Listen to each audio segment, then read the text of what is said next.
Сәлем достар, сіздермен бірге ылғи да мен Медет. Бүгін мен сіздерге арнап өзімнің сериалдағы тактикамды көрсетемін. Бұл менің тактикам. Көріп отқандарыңыздай, ода эпическийден біреу болғанымен өте мықты колода. Себебі менің спамер колода, егер маған спамер кездесе, мен оны сериалмен контратаковать етемін. Көп сөйлемей өзімнің ең күшті реплейімді көрсетейін. Ойыннан кейін түсіндіріп отырамын қазір. Міне. Көргендеріңіздей маған американец түсті. Аты Герри.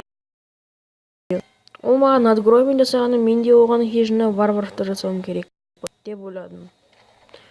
Бірақ мен ол кішкене қателесіп кеттім. Себебі ол мені контратака жасады. Дұрыс айтыппын. Ол маған принциппен жасады. Енді мен принциппен мушкетерға контратака жасайын десем, менде эликсир жетпейді. Себебі мен оны хижина варварға құртып тастадым. Сондықтан мен қатты қиналып қалдым.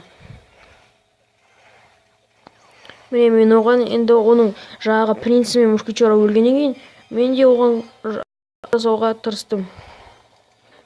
Бірақ оның бір жаман жері одан надгробия. Ал надгробия болса, ішіндегі скелеттер тез шығады.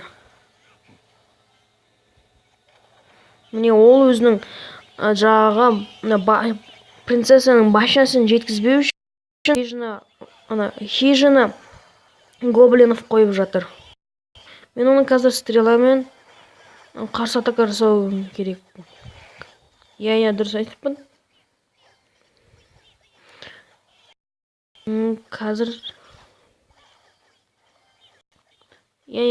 қазір контратака жасаймын. Көрдіңіздер ме? Бұның барлығын ойлайды. Қойайын. Сіздер оның қашан эликсирін жойғаннан шейін күтесіздер. Егер де ол қымбат эликсирға немесе эликсирі аз болып гоблиндарды қойса, сіз оған тез жағаға принцтің жанына гоблин, мушкетер немесе лучницаны жібересіз.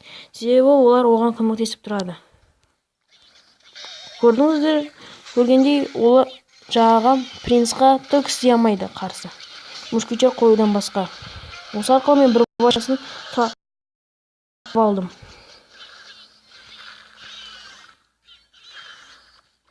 Міне, ол да маған енді контратака жасауға тырысып жатыр. Бірақ мен оған өзімнің башнямды жоғалтқымда келмей, мен де оған қарсы өтіп бердім. Мен қазір хижинан қоям, қателеспесем.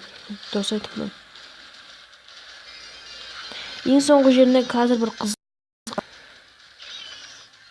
Ол менің өзімнің сол жақтағы башнямды алуға тырысып жатыр.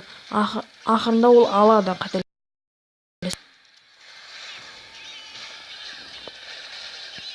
Мен оған контратака жасадым. Бірақ кішкене ойланбай жасадым. Себебі оның білмедім. Бірақ бәрібір жасауға тура келді. Себебі екі есе үлкен эликсир болса, оның тез төтеп беруге өте ыңғайлы болады оған. Көргендеріңізде ол да қойып жатыр. Ол қазір менің сол жақтағы башнямды алады. Алды. Енді ол тек қана өзінің башнясын ойламай, менің башнямды алуға кірісті. Бірақ ол өте қателесті. Себебі ол 2-де 1 шотпен ұтылды. Осылай арқылы мен оны 2-де 1 кеттім. Тағы да айтып, колоданы ылғи да сақтап жүріңіз. Себебі ол бір жағынан контратакаға жарысы, және спам тете алады, және спамдарға қарсы ойнайды алады. Скриншот жасап алуға 3 секундтай беремін. 1, 2, 3 болды деп ойлаймын. Осы тактиканы қолдансаңыздар болады. Бұл тактика өте ыңғайлы. Және де осы видеоға лайк етіп, достарыңызға таратуды ұмытпаңыздар. Сәлем болған Медет. Амандықта жүздескенше.